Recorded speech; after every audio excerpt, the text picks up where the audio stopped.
So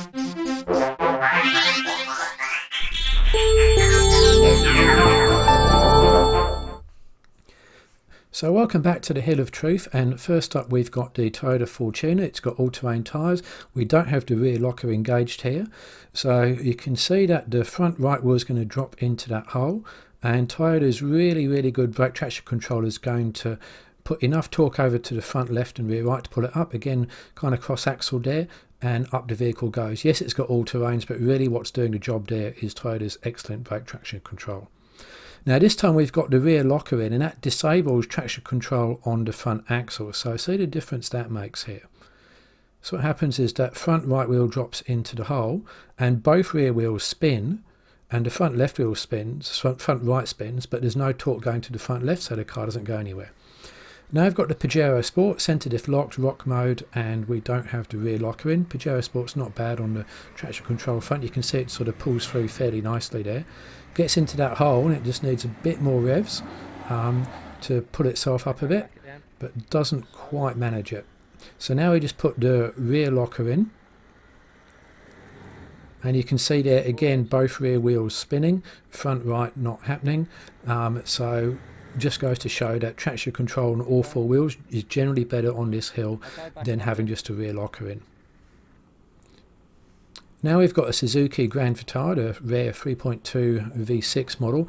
That's got the advantage of all-terrain, mud terrain tyres, and a little bit of wheel spin there to begin with, but this, it's fairly light, good suspension lift there, and more importantly the brake traction control is fairly effective. You can see there lifting wheels, hardly any weight on diagonal wheels, yet it pulls itself forward after just a bit of wheel spin.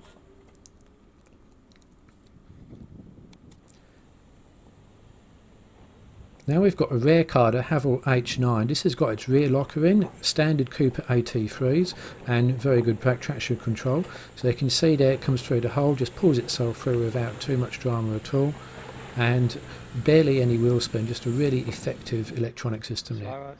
Now we've got the Jeep Grand Cherokee with very little suspension articulation, so it's already in trouble before it gets to the first hurdle.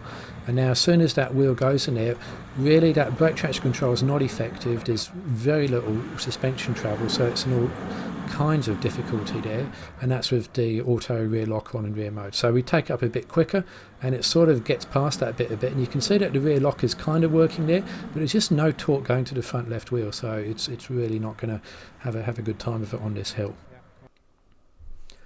So I put the Cherokee into four-wheel drive auto mode with the auto rear locker, and again, even with more momentum, still didn't really want to get up the hill, but with a lot of revs and a bit more momentum, it got at least that far.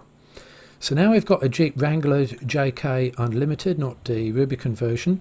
That has a suspension lift, and it has slightly larger mud tyres, and as you can see is going really slowly here. So what we're going to demonstrate here is really just the advantage of really good suspension.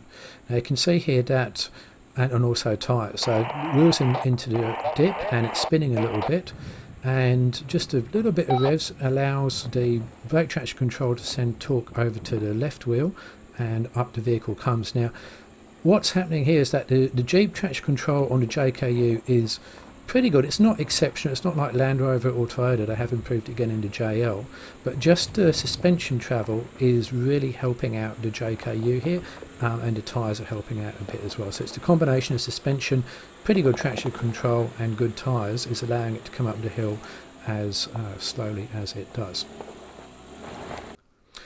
So thanks for watching. Please subscribe to my channel and follow me on Facebook for more content on four-wheel drives, cars and towing.